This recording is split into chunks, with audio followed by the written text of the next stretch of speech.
I'm Leslie Chabala.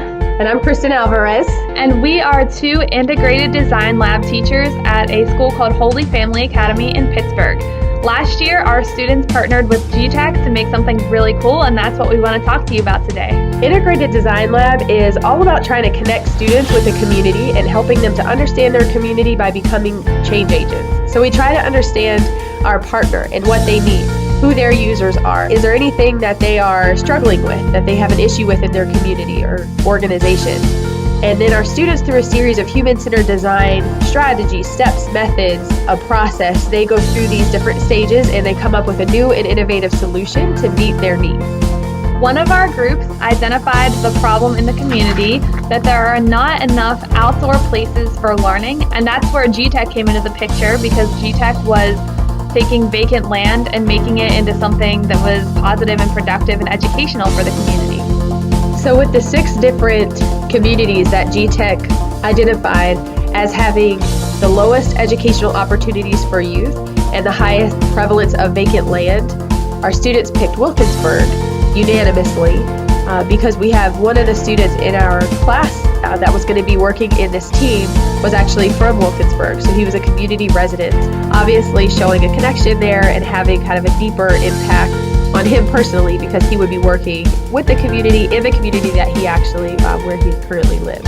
After figuring out the partnership, the students got to work with GTECH. Their employees were really great at leading our students through the design process. And actually, thanks to GTECH's help, our students were able to lead some design charrettes with community members at the Hosanna House where they were going to be building. And that really allowed students to be invested in the human-centered design aspect of their project rather than just designing something that they thought was cool for themselves. So as you might imagine, in a project like this, there are bound to be obstacles. And one of those things that we particularly found difficult was that our students had a hard time visualizing the space before they got out there.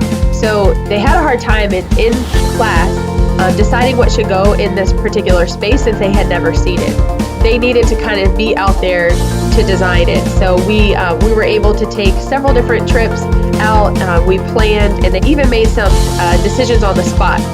One example is that there was a girl named Leah that while she was out there, she thought, wow, that hill looks really cool. It would be awesome if we had a slide coming down that hill for the students to go down and climb on.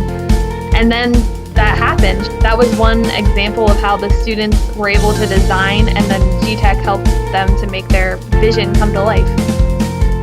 Being able to work with GTECH and have our students see a project through from start to finish that impacted their community was extremely valuable. When we got to the board cutting ceremony, which was the opening ceremony for the space that they created, and you can see the board right here, the students were given a chance to speak a little bit about what they experienced, and I think just hearing their words and seeing their faces whenever they saw their work really come to life and be a part of the community, it really was a powerful moment for them, and we are so grateful to have had this partnership with GTECH.